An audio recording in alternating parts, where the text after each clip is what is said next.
नमस्कार दोस्तों, मैं हूं आपका अपना पुनीत चतुर्वेदी और मेरे अपने ब्लॉग चैनल में चलो कहानी सुनते हैं में आपका एक बार फिर से मैं स्वागत करता हूं। तो एक बार की बात है, एक राजा किसी राज्य में राज्य किया करता था। सर्दियों के दिन थे, तो सभी को सर्दियों में धूप बहुत अच्छी लगती है। तो राजा ने कहा कि चलो आज खुले मैदान में हम अपना दरबार लगाएंगे। फिर क्या था, खुले मैदान में दरबार लगाया गया। राजा के सामने एक मेज रखी गई, राजा का सिंहासन सजाया गया। बाकी सारे दरबारी ज्यों की त्यों जैसे राज्य में बैठते थे वहां पे बैठे। थोड़ा अलग हटके राज्य था आज का। भाई धूप में खुले में राज्य लगा हुआ है, दरबार लगा है राजा का। तो तभी वहां पे एक व्यक्ति आया, कहा राजा साहब मुझे आपसे कुछ पूछना है। दूर से चिल्लाकर बोल रहा था क्योंकि दरबारी उसे राजा के पास जाने नहीं दे रहे थे। राजा साहब ने इशारा किया, आने दो भाई आने दो। व्यक्ति राजा के समीप पहुंचा, राजा से कहा राजा साहब मैं आपकी परीक्षा लेना चाहता हूं। राजा ने कहा बहुत खूब, किसी में इतनी हिम्मत तो है, राजा के सामने सीधे आकर कह रहा है कि मैं आपकी परीक्षा लेना चाहता हूं। राजा खुश हुए। राजा ने कहा हाँ भाई बताओ क्या किस्सा है। तो कहा महाराज मेरे पास दो चीजें हैं बिल्कुल एक जैसी, लेकिन वो एक नहीं है। मेरे पास दो चीजें हैं बिल्कुल एक जैसी, लेकिन वो एक नहीं है। यही प्रश्न लेकर मैं अलग अलग दरबारों में गया और किसी भी राजा ने मुझे संतुष्ट नहीं कर पाया। तो कहा हाँ भाई दो चीजें कौन कौन सी हैं तुम्हारे पास। कहा राजा साहब मेरे पास दो चीजें हैं जो जैसा कि मैंने कहा एक जैसी दिखने में है, मगर वो एक बिल्कुल नहीं है स्वभाव में। एक कांच है, दूसरा हीरा है। मैं आपके सामने मेज पे रख देता हूं, आपको बताना है कि इनमें से कांच कौन सा है और हीरा कौन सा। ठीक है, और अगर आप इस परीक्षा में कामयाब हुए तो हीरा मैं आपके राज्य के कोष में जमा करवा दूंगा, और अगर आप बाकी राजाओं की तरह मुझसे ये शर्त हार गए तो फिर इस हीरे की जो मार्केट प्राइस है, जो मार्केट में कीमत है, उतनी कीमत मैं आपसे वसूलना चाहता हूं। राजा ने कहा बिल्कुल ठीक।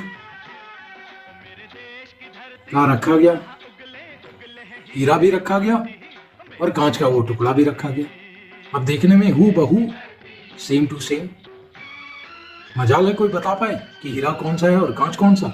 नहीं। तो एक एक करके दरबारी राजा के कहने से आए, बहुत से लोग तो आए ही नहीं। कहा अरे राजा साहब की इज्जत का सवाल है कि अगर मैंने गलत बता दिया मेरी तो बेइज्जती होगी ही होगी, और राजा ना जाने क्या सजा दे दे कि मेरे वजह से उनका हीरा चला गया, मेरे वजह से उनका नुकसान हो गया।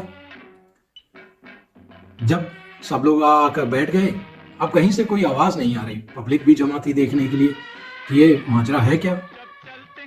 तभी वहां से एक अंधा व्यक्ति चिल्लाने लगा, महाराज मैं आपके राज्य का एक आम नागरिक हूं, अगर आपको कोई परेशानी ना हो तो मैं इस पहेली को सुलझा देता हूं।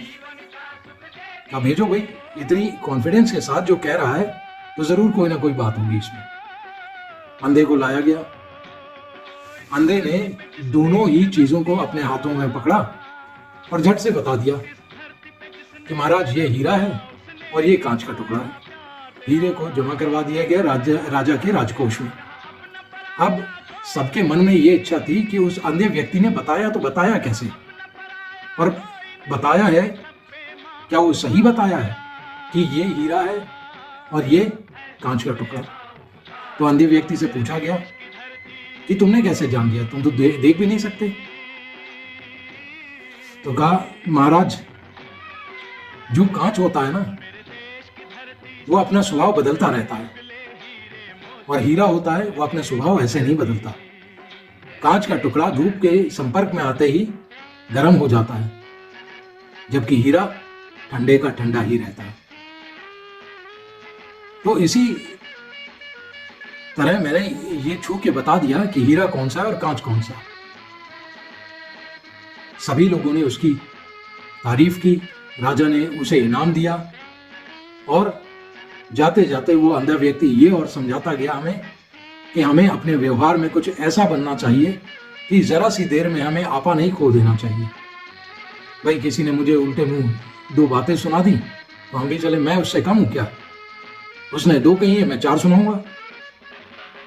तो फिर आप में और उस कांच के टुकड़े में क्या फर्क रहा? हीरा अपना स्वभाव इतनी जल्दी नहीं बदलता। तो कांच बनने से बेहतर है आप हीरा बने, उसके व्यवहार को अपने में डालें। तो इसी पॉजिटिव नोट के साथ इजाजत चाहूंगा। जुड़े रहें और बताते रहें कि किस विषय में आपको कहानी सुनना चाहिए। तब तक के लिए